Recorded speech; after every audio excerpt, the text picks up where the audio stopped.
नमस्कार दोस्तों, बहुत बहुत स्वागत है आप सभी लोगों का गजब एकेडमी पर।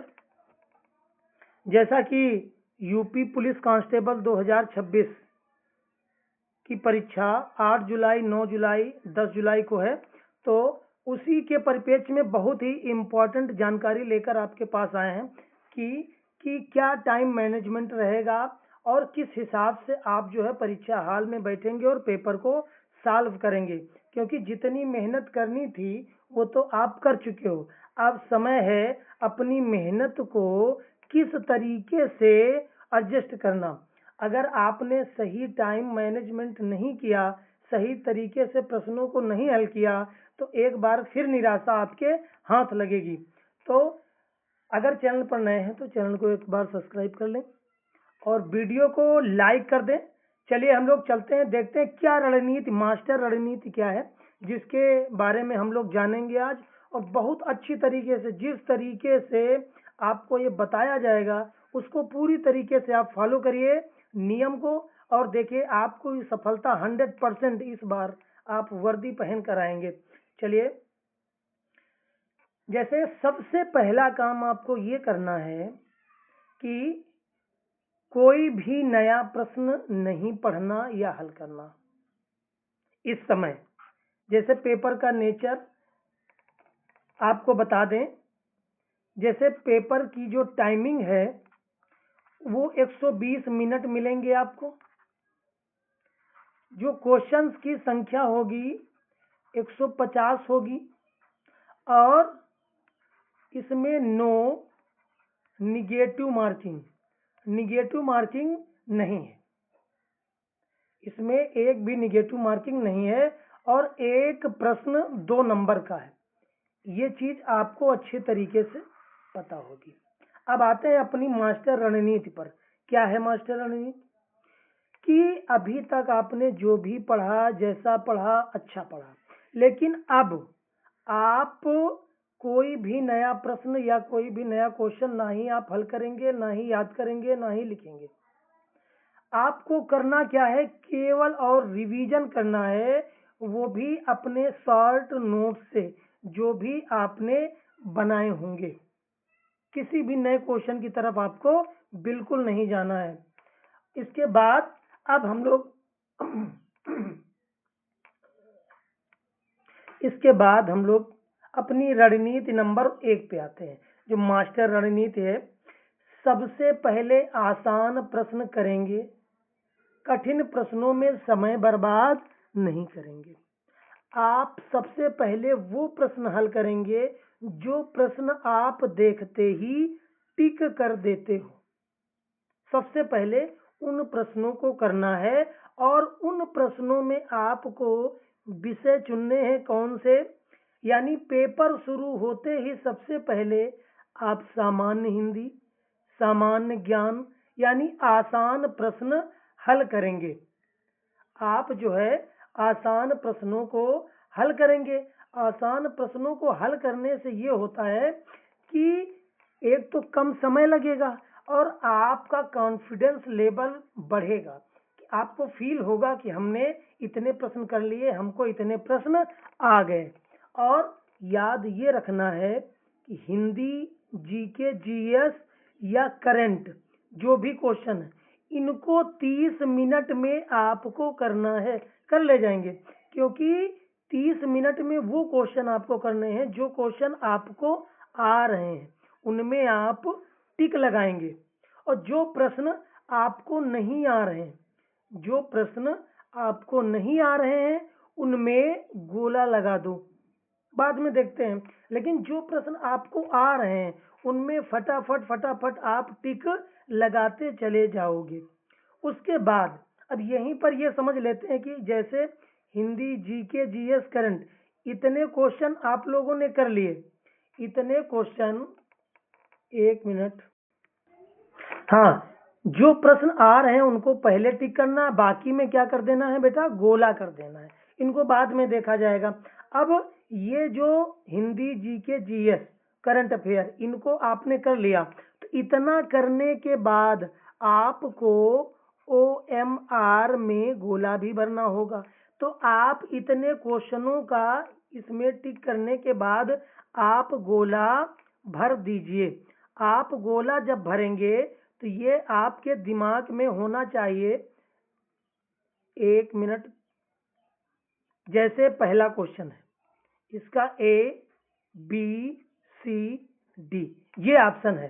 अब ये जैसे इतने क्वेश्चन आपने कर लिए तो आप इनके सबसे पहले आप गोला भरेंगे। जैसे पहले का B है तो आप पहले के B के नीचे ही ऐसे गोला भरेंगे, वो भी बॉल पॉइंट पेन से, ब्लैक या ब्लू पेन से।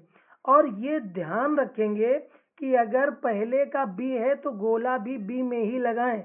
जल्दबाजी में कभी कभी क्या होता है, गोला सी में भी लग जाता है, तो फिर उसमें हम काट पीट करते हैं, क्योंकि ओमार में अगर काट पीट हो गई तो फिर वो चेक नहीं होगी। अब 30 मिनट में आपने इतना पोर्शन कंप्लीट कर लिया। अब आपके पास जो समय बच रहा है उसमें 10 मिनट आपको लगभग लग जाएंगे OMR फिल करने में। ओमार भरने में आपको 10 मिनट लग जाएंगे। अब शेष जो आपका समय बचा है, शेष समय बचा है वो 80 मिनट का बचा है। अब 80 मिनट का समय आप देंगे मैथ और रीजनिंग में। तो किस तरीके से देना है देखिए, इसके बाद मानसिक अभिरुचि, बुद्धि लब्धि एवं तार्किक क्षमता के प्रश्न हल करेंगे।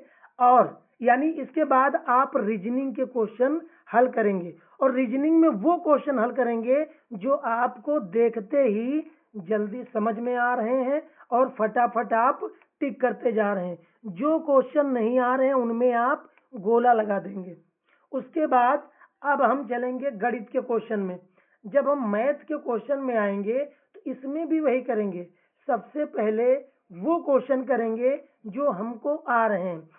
ये याद रखना है, मैथ और रीजनिंग में कोशिश ये करना है कि 1 मिनट से ज़्यादा किसी भी सवाल को नहीं देना है। अगर किसी में 1.5-2 मिनट लग रहे हैं तो तुरंत गोला लगाओ, नेक्स्ट क्वेश्चन की ओर, आगे की ओर बढ़ जाओ। उसके बाद मैथ में आपको जो आ रहे हैं उसमें आप टिक करिए, जो नहीं आ रहे हैं उनको गोला करिए। ठीक है, अब आपने इनको हल कर दिया। इसके बाद फिर आप OMR को फिल करेंगे। OMR को पूरी तरीके से, अच्छे से, आराम से समझकर जिस नंबर का जिसमें गोला भरना है उसी में आप भर लेंगे। इतना काम होने के बाद अब जो है आपका पॉइंट नंबर 4, खतरनाक वाला नंबर, ये पॉइंट नंबर 4 जो है ये कौन सा है? अब वो सभी प्रश्न जिनमें गोला लगाया, अब वो सभी प्रश्न जिनमें गोला लगाया है, तो इसके लिए आप क्या करोगे? एक ये तगड़ा रूल है। कौन सा रूल यूज होगा? Elimination method. Elimination method use होगा। जैसे कि आपको हम समझाते हैं। जैसे पहला क्वेश्चन है, पहला क्वेश्चन नहीं, पहला तो ज्यादातर आ ही जाएगा। क्वेश्चन नंबर हमने मान लिया 10। ये क्वेश्चन नंबर 10 है, इसके ये 4 ऑप्शन है। अब देखना एलिमिनेशन मेथड कैसे काम करता है। एलिमिनेशन मेथड कैसे काम करता है? अब इनमें जो है आपको गोला करना है। तो ये 4 ऑप्शन हैं। अब ये क्वेश्चन वो हैं जो तुमको नहीं आ रहे थे, तो आपको ये देखना है कि इसमें पहले सॉरी, इसमें ये देखना है कि 4 गोले जो हैं, इनमें जो 4 ऑप्शन हैं ये हमारे क्वेश्चन के करीब कौन से 2 बिल्कुल नहीं है। तो पता लग चला कि बी और डी ये हमारे क्वेश्चन के अकॉर्डिंग बिल्कुल नहीं आ रहे हैं, तो 2 तो आपके ऐसे कट गए। अब ये 2 बचे आपके, इनमें आपको लगाना है एलिमिनेशन मेथड। अब देखना है इन 2 में आपको उस क्वेश्चन के अकॉर्डिंग कौन सा क्वेश्चन, कौन सा ऑप्शन लग रहा है कि ये हो सकता है, किसके चांस ज्यादा हो सकते हैं। 2 तो आपने पहले काट दिए। उसके बाद आपको अगर लग रहा है कि ए वाला है तो ए वाले में लगा दीजिए, अगर लग रहा है बी वाला है तो बी वाले में लगा दीजिए। इस तरीके से आपका एलिमिनेशन मेथड यूज होना है, क्योंकि जब दो ऑप्शन लास्ट में बचेंगे तो दो ऑप्शन में टिक लगाना थोड़ा इजी हो जाएगा, क्योंकि हमको देखना होगा कि इन दो में से किस में लगाना है, और आखिरकार लगाना तो है ही है, क्योंकि निगेटिव मार्किंग बिल्कुल है नहीं पूरी तरीके से। तो ये आपको देखना है। अब आपको करना ये है, आपका पेपर जिस डेट को हो उसके एक दिन पहली वाली रात को आपको फुल नींद लेना है। ये नहीं करना है कि आप जो है पूरी रात 3 बजे 4 बजे तक पढ़ें, अगले दिन क्वेश्चन है, फिर आपका दिमाग टेंशनाइड रहेगा और आप उस तरीके से पेपर को सॉल्व नहीं कर पाएंगे। और दूसरी चीज, आपको मॉक बिल्कुल नहीं देना, मॉक टेस्ट बिल्कुल भी नहीं लगाना, केवल आपको रिवीजन करना है, क्योंकि मॉक टेस्ट आप लगाओगे फिर आप अपने मार्क्स देखोगे कि हमारे कितने नंबर आए, उससे आप डिमोटिवेट भी हो सकते हो। तो आपने अभी तक आज तक सभी सब्जेक्टों में जितना भी पढ़ा है, जो कुछ भी पढ़ा है, उसका रिवीजन करिए और कम से कम पढ़िए। अब ज़्यादा दिमाग पर जोर डालने की ज़रूरत नहीं है। आराम से एग्जाम सेंटर पर 1 घंटा पहले पहुंचिए और आपको 150 में से 150 क्वेश्चन अटेम्प्ट करने हैं। तो बहुत बहुत बेस्ट ऑफ लक आपका पेपर अच्छा हो, बहुत ही अच्छा हो। इस बार आपको वर्दी मिल जाए, हम यही ईश्वर से प्रार्थना करते हैं, कामना करते हैं। बहुत बहुत धन्यवाद। Best of luck.